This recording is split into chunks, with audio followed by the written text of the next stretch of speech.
Labą dieną. Labą vakarą. Norėčiau pasikonsultuoti trumpai dėl medicininės būklės. Šiaip nekonsultuojam telefonu. Ta prasme, ar man važiuot ar nevažiuot? Ta prasme, ar man Prašau, klausom, kas nutikė. Pas mane veidas yra, aš vienu žodžiu mėgojau gamtoj ir dabar visas veidas tik aplipęs utėlėm, bet jos tokios prilipusios prie veido.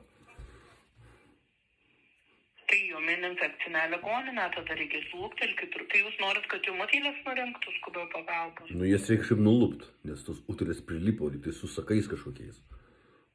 O Dieve, palaukit truputėlį. Miegojo vyras gamtoj ir dabar veidas su kažkokiais sakais susimaišęs utėlėm aplipę. Tai jam infekcinė? Utėlėm aplipę. Jums žinoti tik infekcinę ligoninę. Baltijos 120. Supratau, ačiū. Prašau.